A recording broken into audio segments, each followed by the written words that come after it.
पूज्य श्री भाई जी महाराज की ऐसी महारसमयी स्थिति पूज्य श्री राधा बाबा जानते थे। राधा बाबा के हृदय में अब दृढ़ निश्चय हो गया कि मुझे काष्ठ मौन धारण करना है। श्री राधा बाबा ने जब ये अपने निजी जनों से कहा तो उन्होंने कहा कि आपने भाई जी से अनुमति ले ली।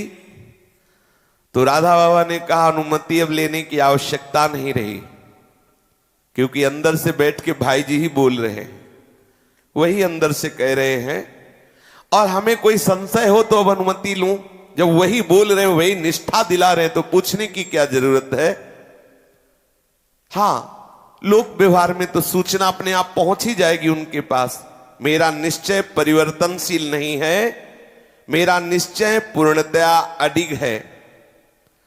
कोई न कोई सूचना दे ही देगा भाई जी को कि राधा बाबा काष्ठ मौन व्रत धारण कर रहे हैं, या वो बुलाना चाहेंगे तो पुनः चला जाऊंगा, उनसे बता दूंगा कि काष्ठ मौन ले रहा हूं, क्योंकि ये काष्ठ मौन श्री कृष्ण ही दे रहे हैं।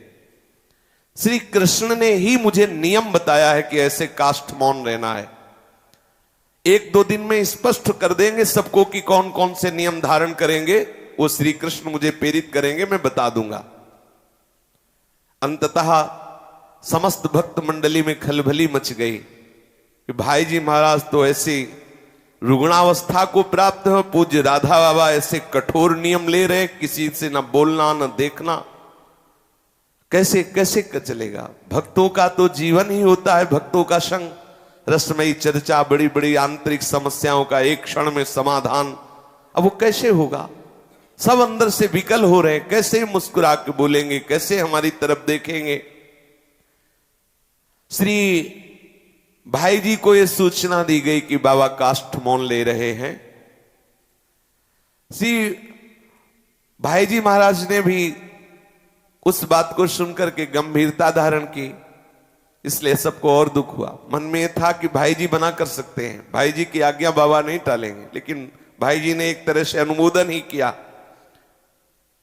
श्री पोद्दार महाराज जी ऊपर से अश्रु बहाने लगे कि ये शरीर बीमार है और बाबा एकदम काष्ठ मौन ले रहे हैं।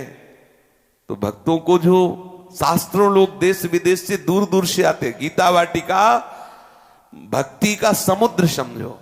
ये दोनों महापुरुष, कोई भी कैसा भी पतित आवे उसको भगवत चरणारविंद की आसक्ति में दृढ़ कर देना। कितने ऐसे जो वहीं रह करके साधना करके भगवत साक्षात्कार की पूर्ण चेष्टा से युक्त रहते। कितनों को श्री कृष्ण का साक्षात्कार भाई जी और राधा बाबा के बताए हुए उपासना पद्धति से हुआ। लेकिन ये बाहर से ऐसा प्रतीत करवा रहे थे, पर अंदर से यही सब कर रहे थे।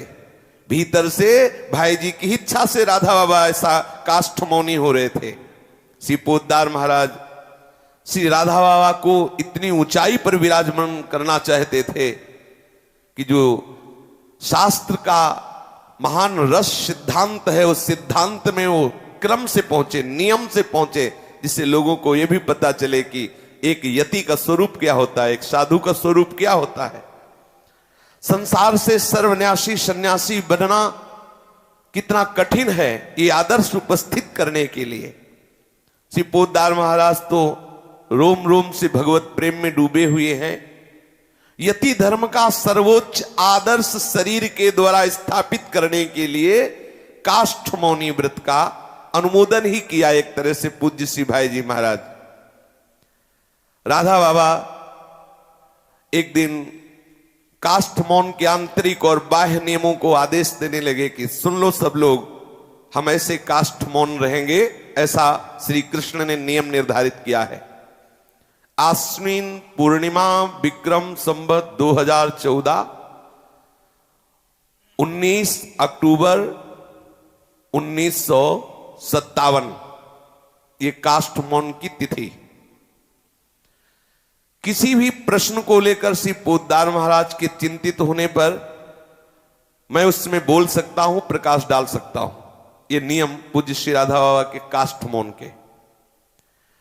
अगर भाई जी महाराज प्रश्न कर दें या चिंतित हो तो मैं उनसे बोल सकता हूं, और उनको उत्तर दे सकता हूं या उस विषय पर सलाह या प्रकाश कर सकता हूं, अन्यथा नहीं। काष्ठमौन का नियम। या भाई जी की जो पत्नी है वो यावत जीवन पुत्र की तरह भिक्षा करा रही हैं, जब भी राधा बाबा भिक्षा करने जाएंगे तो एक बार आंख उठाकर उनकी तरफ देखेंगे, बस। राधा बाबा का नियम। बोलना, कभी भाई जी ऐसी चिंतित अवस्था को प्राप्त हो जाए तो फिर बोल देंगे, उनसे बात कर लेंगे। देखना, अगर भाई जी की पत्नी भोजन पवाने आती हैं, भिक्षा उन्हीं के हाथ से बाबा पाते थे, तो एक बार आंख उठाकर उनकी तरफ देख लेंगे। ये आंख उठाकर देखने का केवल श्री भाई जी महाराज की पत्नी, शेष किसी की ओर दृष्टि उठा करके भी नहीं देखेंगे। बोलने का तो प्रश्न ही नहीं है। कभी भी किसी को कोई संकेत नहीं। काष्ठमौन का नियम, किसी भी तरह लिख के, बोल के, देख के, किसी भी तरह का कोई संकेत नहीं। चाहे जितना भयंकर कष्ट शरीर में आ जाए, किसी को कोई संकेत नहीं। चाहे कितना भयंकर रोग आ जाए, कभी किसी को कोई संकेत नहीं। भूख लगी, प्यास लगी, कोई भी दर्द, कोई भी विपत्ति, कोई भी परेशानी, किसी भी तरह से कोई संकेत नहीं। ये काष्ठमौन। जल भी कभी अपने हाथ से नहीं पिएंगे, कोई पिला दे। कोई में श्री भाई जी महाराज की पत्नी, श्री पोद्दार महाराज स्वयं या उनकी पत्नी या इन दोनों की आज्ञा से युक्त उनकी बेटी सावित्री उन्हें जल पिलाए। तीसरे के हाथ से, मतलब अन्य के हाथ से उनको जल भी नहीं पीना, स्वयं तो कभी पीना ही नहीं। काष्ठमौन में भिक्षा भी केवल इन्हीं के हाथ से। दृष्टि केवल भाई जी और भाई जी की पत्नी, बस एक दृष्टि, वो भी कभी ऐसा। यदि किसी कारणवश शरीर संग श्री पोद्दार महाराज से छूट जाएगा तो जहां छूटेगा वहीं स्थित हो जाएंगे। नियम, शरीर से जहां भाई जी से दूर हो गए वहीं कभी भाई जी के शरीर से बिलगाव नहीं हो सकता।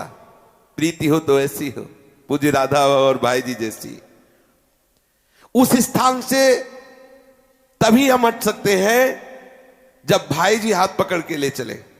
ऐसा नहीं हो सकता। अगर वो हमसे अलग हुए, वहीं बैठे रहेंगे जब तक वो नहीं लेने आएंगे। और यदि कहीं शरीर शांत हो गया तो आजीवन जहां शरीर उनका पूरा हो वहीं शरीर पूरा कर देंगे।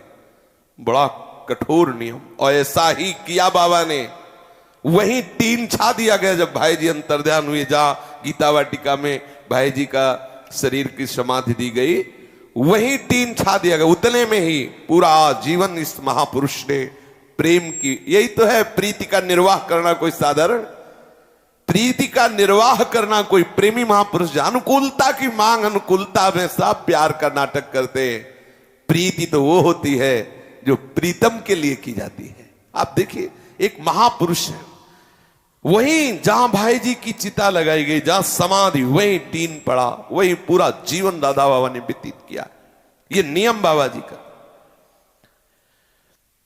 यदि इसी मध्य श्री पोद्दार महाराज का शरीर अंतर ध्यान हो जाए तो जहां उनकी चिता लगेगी वहां आजीवन बैठकर व्यतीत कर देंगे। इस प्रकार पोद्दार महाराज के शरीर के पूरा होने के उपरांत, जैसी कि पोद्दार महाराज जी की आशा है कि उनकी मृत्यु के उपरांत उनकी धर्म पत्नी का संभाल करें, मतलब वही आदर करेंगे उनकी पत्नी का। और मृत्यु तक, जब तक उनकी पत्नी की मृत्यु नहीं आ जाएगी तो उनकी वैसे ही सेवा संभाल साज होगी जैसे श्री भाई जी महाराज की। शर्त है कि भाई जी की इस स्थली को छोड़ करके यदि माता जी भी कहीं अन्य जाना चाहेंगी तो मैं उनका त्याग कर दूंगा, लेकिन इस नियम का कभी त्याग नहीं करूंगा। इस स्थली पे रहते हुए मैं माता जी की सार संभार करवा दूंगा। संभव है कुछ ही काल में वे अपनी देह को सभी निकटस्थ परिचितों के बीच से अदृश्य कर ले, ऐसी अवस्था दिखाई देती है। मैं इस बारे में कुछ स्पष्ट नहीं कह सकता, पूज्य श्री राधा बाबा कह रहे हैं, पर कह रहे संभव है। ऐसा लगता है कि इसी बीच में अपने शरीर को हम सबके बीच से अंतर ध्यान कर सकते हैं। मेरे काष्ठ मौन का अर्थ यह न समझा जाए कि जो मेरी शरीर सेवा में है और उसका अचानक पैर फिसल जाता है, वो गिर पड़ता है, तो मैं उठाने नहीं दौड़ूंगा, या वो कुएं में गिर जाता है तो मैं शोर मचाऊंगा, उसे उठाने दौड़ूंगा। निश्चय ही ये अचानक के लिए होगा, विचार पूर्वक न देखूंगा, न छूंगा, न बोलूंगा। ये पूज्य श्री राधा बाबा ने नियम निर्धारित किया कि काष्ठ मौन में मैं ऐसा। अब तो स्थानीय लोगों में, दूर दूर लोगों में बात फैल गई कि भाई जी तो इसलिए नहीं मिल रहे कि रुग्णावस्था और बाबा काष्ठ मौन लेने जा रहे हैं। सब लोग आने लगे, बड़ी भीड़ इकट्ठा होने लगी। एक बार राधा बाबा देख ले, एक बार राधा बाबा बात कर ले, क्योंकि अब किसी से देखेंगे नहीं, बोलेंगे नहीं, कोई संकेत नहीं करेंगे। स्थानीय लोगों में सर्वप्रथम चिम्मन लाल गोस्वामी जी जो बाबा की सेवा में रहते हुए, बहुत बड़ा योगदान इनका श्री गीता प्रेस गोरखपुर में है, बहुत बड़ा योगदान ग्रंथों के संपादन में। भाई जी के दूसरे स्वरूप बनकर सेवा में रहे लोक समाज में। भाई जी इशारा करते, वही संपादन करते, मतलब बहुत ही योगदान, प्राणपन से भाई जी को समर्पित है महापुरुष राधा बाबा की पूर्ण श्रद्धा। राधा बाबा जिस कुटिया में रहते थे, अगर वो उस राधा बाबा नहीं भी होते थे, भाई जी के साथ कहीं चले गए हैं, तो चिम्मन लाल गोस्वामी जी 4 परिक्रमा कुटिया को साष्टांग प्रणाम, रोज जितनी देर दर्शन करते थे वैसे ही खड़े रहते। ये है श्रद्धा। जब बाबा काष्ठ मौन लेने, तो सबसे पहले चिम्मन लाल गोस्वामी के परिवार के सब सदस्य बाबा के पास आए, क्योंकि बहुत प्यार, वो निजी जनों में थे। श्री गोस्वामी जी का नियम था कि प्रतिदिन बाबा के दर्शन करना, बाबा को प्रणाम करके काफी देर खड़े रहकर बाबा की रूप माधुरी में डूबना। बाबा नहीं है तो उनकी कुटिया के दर्शन करना, कुटिया को प्रणाम करना, काफी देर वैसे कुटिया के दर्शन करना। ये नियम में बड़ी सामर्थ्य होती है, ये है प्रीति। श्री चिम्मन लाल गोस्वामी जी की माता श्री चंद्राबाई एवं दोनों बहनें सुलोचनाबाई, मंगलाबाई, ये सब बाबा के दर्शन करने आई, क्योंकि बाबा आप देखेंगे नहीं, बोलेंगे नहीं, कोई चेष्टा नहीं। तीनों को राधा बाबा से मिलने का जब अवसर दिया गया, तीनों गई, तो बाबा हंस कर मिले, बहुत प्रसन्नता हुई। ये जो उदासीन महापुरुष होते हैं, ये जब हंस दे तो अहोभाग्य माने, ये देख ले तो अहोभाग्य माने। अगर ये आपसे मुस्कुरा के देख के 4 बातें कर ले तो अहोभाग्य माने। ये निरंतर प्रिया प्रीतम में डूबे हुए महापुरुष, वो बहुत प्रसन्न हुई तीनों। देखो भक्त संबंध से कितना लाभ मिलता है, उनके परिवार वालों को लाभ मिल रहा है। बाबा बोले मैया आप ये बात समझ लेना कि तुम तीनों की कर्म राशि का रजिस्टर हमने फाड़ दिया है। राधा बाबा बोले, चिम्मन लाल गोस्वामी जी पूरा जीवन समर्पित किए हुए हैं सेवा में। तो बाबा मुस्कुरा के बोले राधा बाबा कि मैंने तुम तीनों की, चिम्मन लाल गोस्वामी की मैया और उनकी दोनों बहनें, उन्होंने कहा कि मैंने तुम्हारी कर्म राशि को पढ़ा, श्री कृष्ण से हमने कहा कि इन तीनों का रजिस्टर फाड़ दो। अपने को कहने की भी जरूरत नहीं है। अनुल्लिख्यानंतानपि तदपराधानु मधुपतिर महाप्रेमाविष्टम तो परम देवम विमृशति। इस रजरानी के प्रभाव से, राधा रानी की चरण दास्ता के प्रभाव से, राधा नाम के प्रभाव से रजिस्टर फाड़ दिया जाएगा नहीं, फाड़ दिया गया। सच्ची वाली आप विश्वास तो कर लीजिए। अगर बाबा ना बताते तो उनको पता चलता क्या? बाबा ने कहा तुम तीनों की पूरी कर्मराशि की फाइलें हमने पढ़ी और श्री कृष्ण से प्रार्थना की कि इनकी फाइलें फाड़ दी जाए। वो फाड़ दिए। अब देखो तुम तीनों के जो जीवन के कुछ दिन बचे हैं उनमें कष्ट आएगा, उसे भोग लो। सीधा रास्ता है, ये राजमार्ग है, बस कुछ दिन कष्ट भोग लो, फिर श्री कृष्ण के पास पहुंच जाओगी। बोलो कोई ऐसा ढांढस बंधा दे तो चाहे रोज नए नए जगह कैंसर हो, क्या फर्क पड़ता है?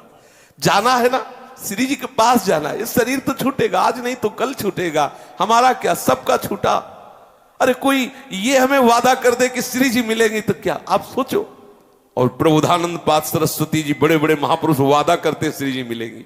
आप वृंदावन का आश्रय लें, वृंदावन का वास स्वीकार करें, रज शरीर में लगाए, राधा राधा बोले, ये वादा ही है, पक्का श्री जी मिलेंगी। राधा बाबा जब ऐसा बोल रहे थे तो वहां जो और लोग थे पुकार उठे, जय हो असरण शरण की जय हो। ऐसी अनुकंपा, अयाचित अनुकंपा, शरणागत पर इतना प्यार, ओहो। अभी तक सुनते थे, आज देखा कि संत महापुरुष कैसे कृपा के जहाज हैं। आज देखा ये देह के अभिमान में बंधे हुए जीव कैसे कृपा से संतों के समीप आ गए, कैसे महामहिमा में है। आपको जानने समझने की क्षमता किसमें होगी, कैसी लीला कर रहे हैं। जीव की सामर्थ्य नहीं कि ऐसे महापुरुषों को समझ सके। क्या आपके मेरे सम्मुख कही गई ये उक्ति, आपने जो मुझ अपाहिजों को वहां पहुंचा दिया, अपाहिज इसलिए कि चल के पहुंचने की सामर्थ्य नहीं, मुझ अपाहिजों को वहां पहुंचा दिया जहां बड़े बड़े योगी ध्यान नहीं पहुंचा पाते। आपके श्रीमुख से यह निकलना कि आपकी कर्मराश की फाइल को श्री कृष्ण से फड़वा दिया। एक एक अक्षर परम सत्य बोलने वाले महात्मा, क्या किसी और प्रमाण की जरूरत है। प्राकृतिक शरीर में हम लोग रह रहे हैं, लेकिन आप अखिल विश्व मंगल का विधान करने वाले विधायक हो। ऐसे राधा बाबा को हम नमस्कार करते हैं, जो अब उनका आश्रय जिन्होंने लिया उसके परिवार की कर्म फाइल को नष्ट कर रहे हैं। देखो, भगवान के लिए भी ऐसा कहा कि प्रणत कुटुंब पाल रघुराई, तो भगवान ही तो भक्त रूप से प्रकाशित होते हैं। निश्चय ही कितने अहोभाग्य हैं जो भाई जी महाराज और श्री राधा बाबा के आश्रित होकर रह रहे हैं उनके मंगल विधान में। उस समय कितना मंगलमय वातावरण, इधर भाई जी राधा बाबा, ऐसा महाप्रेम का वातावरण। श्री चिमनलाल गोस्वामी जी की तीसरी बहन ताराबाई एवं उनके पति बद्री प्रसाद जी एवं सबसे छोटी बहन बिमला देवी, ये राधा बाबा ने इन सबको अवसर दिया था कि आप आइए, काष्ठ मौन के पहले हम आपसे मिल लेंगे। प्रेम से सबसे वार्ता की। श्री राधा बाबा जो ताराबाई थी, उन दिनों उनके पेट में ऑपरेशन हुआ था, तो राधा बाबा ने पूछा दर्द रहता है, परेशानी होती है? तो भगवान की तो आपके ऊपर कृपा है ही है। बोले चाहे जितनी कृपा, और रोज गिन गिन के गालियां देती तुम्हारे भगवान को, इतना कष्ट देता है वो। तो राधा बाबा खूब हंसे और बोले अब तू विनय मत करना, गालियां ही देना, तू गिन गिन के गालियां ही देते रहला। भगवान को तू गालियां दिया कर, भगवान बहुत प्रसन्न होते हैं। देखो, ये सबके लिए नहीं कि शुरू कर दो। ये महापुरुष जन है, वो दृष्टि से देखते हैं कि कौन किस भाव से कहा जुड़ा हुआ है। इसलिए बाबा ने कहा कि तुम भगवान को खूब गालियां दिया करो, प्रतिदिन दिया कर। देखो, बिल्कुल सच्ची मानना, कभी ऐसी गलती मत करना तुम। ये महापुरुषों की विनोद भरी वार्ता है, उसका कितना प्रेम है ठाकुर से को प्रभु से ऐसे कटुवचन बोलती है। तो बाबा, अच्छा नरसिंह मेहता भी तो गालियां दे रहे, तो किस कोटि का कौन भक्त है, हम उसका अनुकरण न करें। श्री राधा बाबा बिमलाबाई से जब उनके भजन के विषय में पूछा तो उन्होंने इतना ही कहा कि मैं तो मंदिर में जाती हूँ, ठाकुर जी के दर्शन करती हूं, और बाबा भजन हो या ना हो, मैंने आपको अपना सगा भाई मान लिया है, बिमलाबाई ने कहा। तो राधा बाबा ने कहा कि सच्ची? उनका हाँ बाबा। तो बोले इस निष्ठा को मत हटाना, आपको वही वस्तु की प्राप्ति होगी जो बड़े बड़े योगियों को। आप हर समय इसी ठसक में रहे ना कि राधा बाबा हमारे भाई हैं, हो गया काम। राधा बाबा की कृपा से गोस्वामी जी के पूरे परिवार को भगवत प्राप्ति हुई। बहन मंगलाबाई, जिन्होंने राधा बाबा को भाई माना, अंतिम क्षण था तो उन्होंने कहा मेरे भाई के पास ले चलो। ये देखो दृढ़ता, किसी भी भाव से भगवत प्रेमी महात्मा से अपनापन कर लो तो प्रभु सीधे अपनापन उससे मानते हैं। श्रीमती चंद्राबाई का देहावसान जब हो रहा था तो बाबा अपना हाथ उनके माथे पे रखे हुए थे और उनका शरीर। फिर बाबा ने कहा भाई मेरी बहन है तो कांधा तो लगाने को बनता है। वयोवृद्ध बाबा कांधा लगाए उसके, ये है भाव का संबंध। कांधा लगाए और स्मशान घाट में तब तक बैठे रहे जब तक उसका शरीर पूरा जल नहीं गया। कितने लीला बिहारी महापुरुष जन होते, बिमलाबाई को साक्षात भगवत प्राप्ति इस बात से केवल हुई कि राधा बाबा मेरे भाई हैं, ऐसी अंदर ठसक बैठा ली, ऐसी निष्ठा बैठा ली, भगवत धाम की प्राप्ति हुई। सुलोचना बाई को मृत्यु के समय साक्षात भगवान श्री कृष्ण दर्शन दिए और बाई जी ने कहा कि श्री कृष्ण देखो हमें लेने आए, मैं जा रही हूं। श्री गोस्वामी चिम्मन लाल जी तो राधा बाबा के दाहिने हाथ ही थे। उनके अंतिम क्षण में राधा बाबा ने अपने चरण को उनका स्पर्श कराया और वो भागवतिक गति दी जिसका लेखन नहीं किया जा सकता। अचिंत महालीला शक्ति की जय हो, जो अपनी लीला के मिस से न जाने किन किन जीवों को श्री राधा बाबा की कृपा से वो परम पद की प्राप्ति कराई, जो बड़ी बड़ी साधनाओं से नहीं होती। श्री कृष्ण के पावनतम ये महामहिमा में ब्रजधाम में प्रवेश करने का सौभाग्य उन्हीं को मिलता है जब उनके प्रेमी जनों का संग मिलता है। ये बिल्कुल सिद्ध बात समझ लीजिए। आपको यदि वृंदावन धाम आने को मिला है, यहां कहीं किसी भी तरह से अपनापन हो रहा है, तो किसी न किसी भागवताचार्य, रासाचार्य, कोई न कोई संत महात्मा जो रजूप से भी वृंदावन रज का सेवन करने वाले हैं, उनका संबंध हुआ, उसी से इस धाम में आगमन हुआ।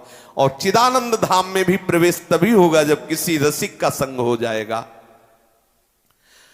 दोपहर का समय था। गोरखपुर शहर के साहबगंज नामक मोहल्ले से श्री ठकुरी बाबू आए कि बाबा आप काष्ठ मौन लेने वाले हैं, तो उनको समय दिया गया था। ये बाबा को अपना मित्र मानते थे। मित्र जैसे भगवान से सब भाव किए जाते हैं, हमारे सखा है, हमारे पुत्र है, हमारे ऐसे जो सिद्ध महापुरुष जन है, उनसे भी आप अपने भाव के अनुसार देख सकते हैं। श्री राधा बाबा को मित्र मानते थे। राधा बाबा ने कहा अगर तुम ऐसा ही पक्का मानते रहे तो तुम श्री कृष्ण के सखा बन जाओगे, देख लेना। जब राधा बाबा के साथ सामने आते तो राधा बाबा कहते कहो मित्र कैसे हो, ऐसे पूछते, कहो मित्र कैसे हो ठकुरी बाबू। और वो आंसू भर लेते कि इतने बड़े महापुरुष मेरे भाव को स्वीकार करते, मुझे मित्र कहते हैं। मित्र शब्द कितना प्यारा है, कितना मीठा है। राधा बाबा उनको आते ही आओ मित्र कहकर स्वागत करते। एक दिन की बात है, इनको बड़ा आर्थिक नुकसान पहुंचा। ठकुरी बाबी को साहबगंज की कोठी थी जिसमें पहले रास लीला हुई, पीछे चर्चा में वर्णन हुआ था। ऐसी धन की हानि हुई कि वो कोठी बिक गई, बहुत ही धन की कमी आ गई।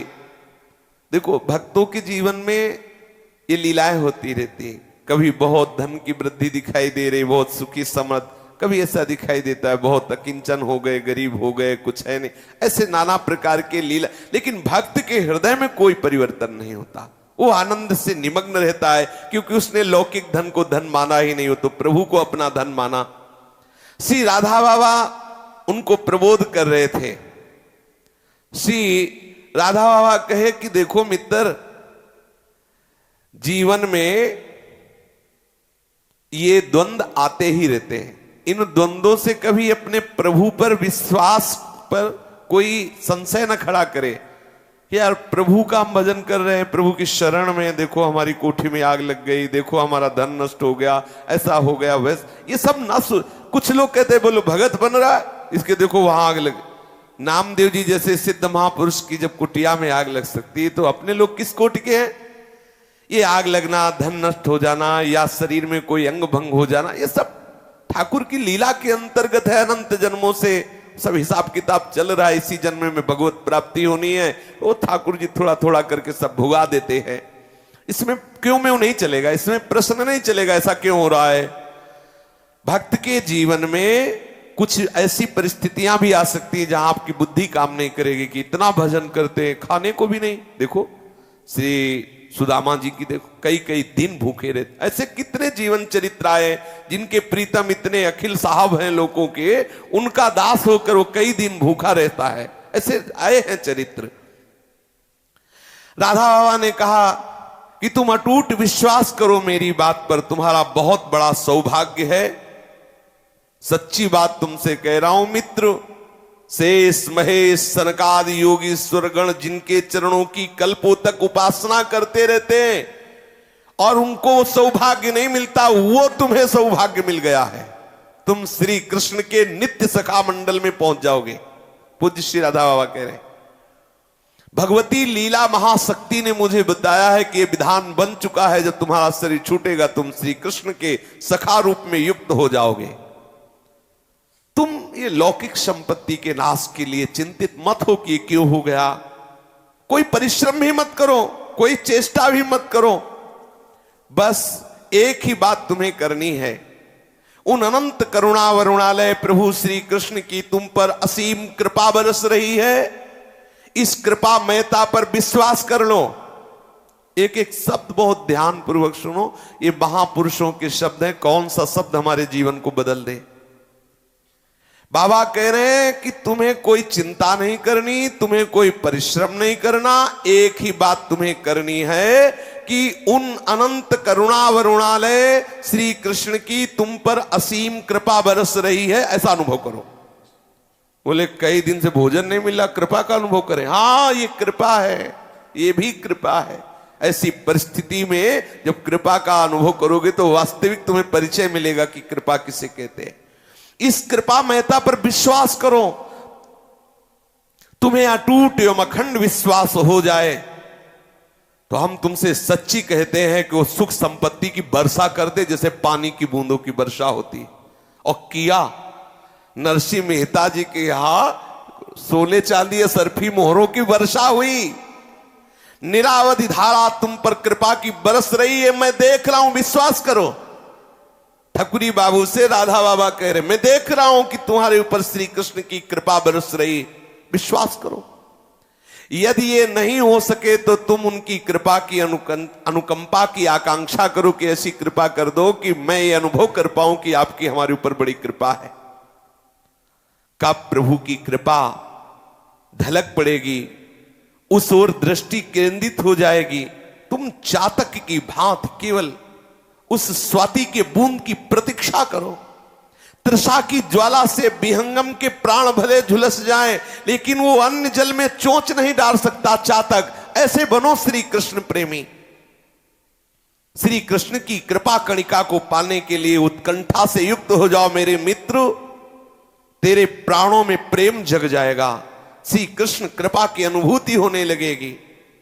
देखो, यदि तुम ऐसा अनुभव नहीं किए तो ये शरीर क्षीण होता रहेगा, मरते रहोगे, जन्मते रहोगे, जन्म जन्मांतर कर्मों का फल भोगते रहोगे। कितना भोगोगे?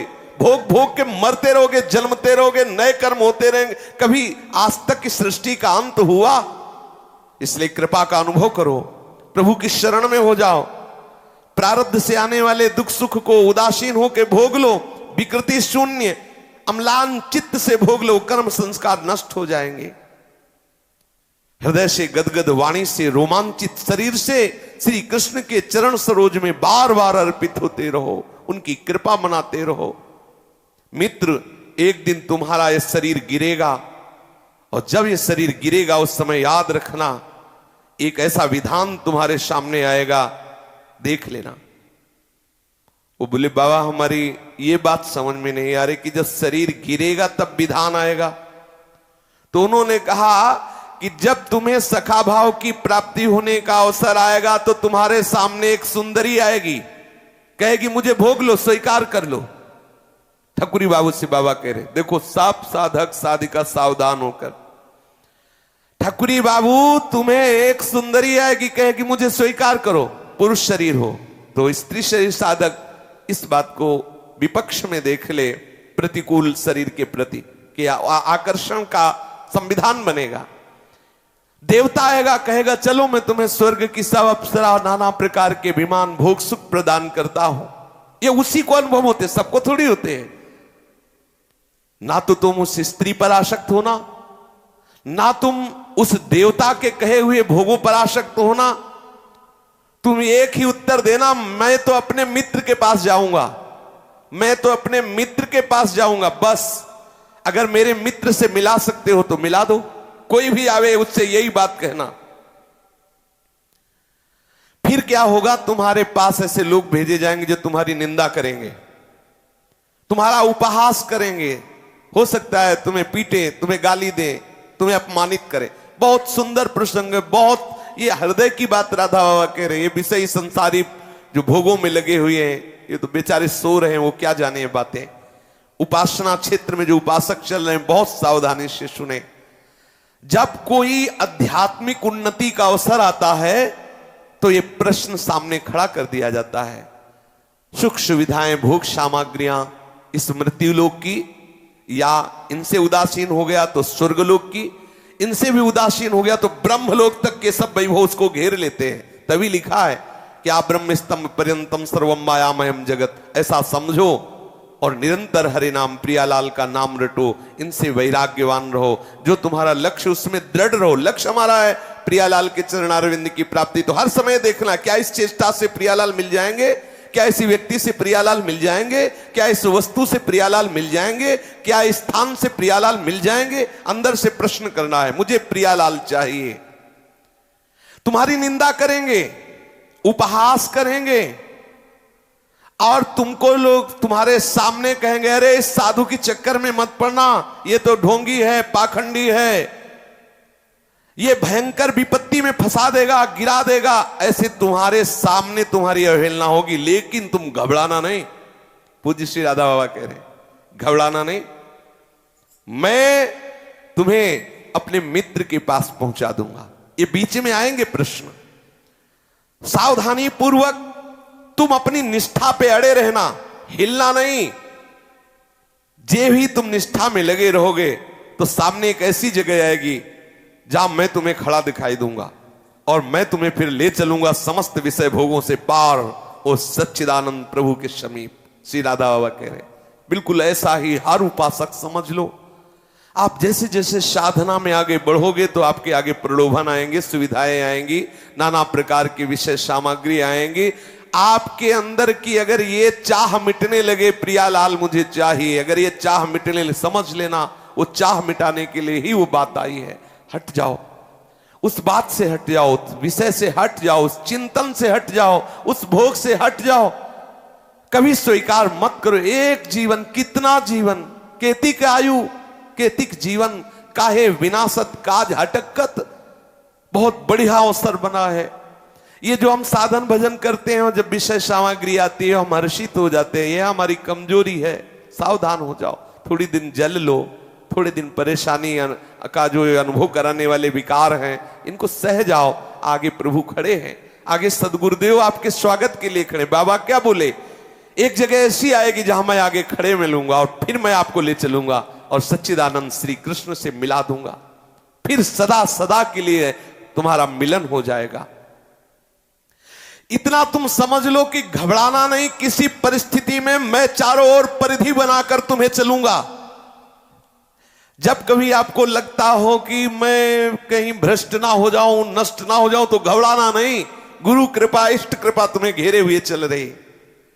संतों के चरित्र से यही बातें समझ में आती जो हम कभी ना किसी शास्त्र में पढ़ सकते हैं और ना हम समझ सकते हैं। ये बात पढ़ने और समझने में एक सूत्र में बोल दिया करो सदा तिनके रखवारी, लेकिन इस रूप में भी रक्षा होती है। घबराना नहीं, मैं तुम्हारे एक ऐसी परिधि बना के चलूंगा कि तुम्हें कोई भ्रष्ट नहीं कर सकता।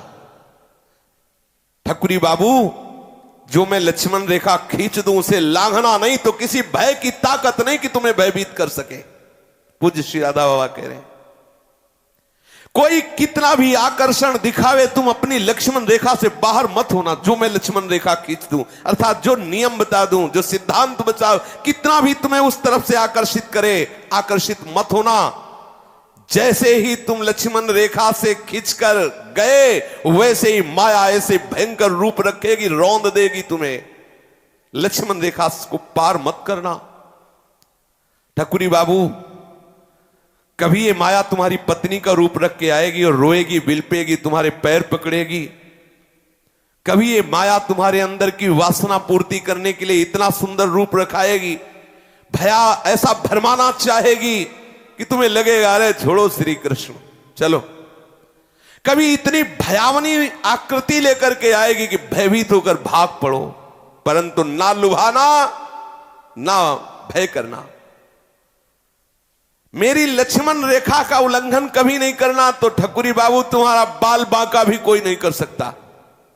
मित्र, एक दिन मैं अपने असली स्वरूप में आऊंगा और तुम्हें अपनी टोली के साथ ब्रजधाम में प्रवेश करा दूंगा। पूज्य श्री राधा बाबा कह रहे हैं, सावधान रहना मित्र, जैसा मैंने आज तुम्हें बताया सावधान रहना। मृत्यु के पश्चात ठीक ऐसा ही होने वाला है।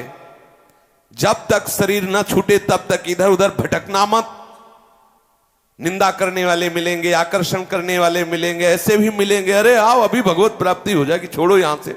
ऐसे नाना प्रकार के प्रलोभन से तुम्हें उस लक्ष्मण रेखा से, उस गुरु प्रदत्त सिद्धांत से हटाने की चेष्टा की जाएगी। मेरा बस यही तुम्हारे लिए संदेश है।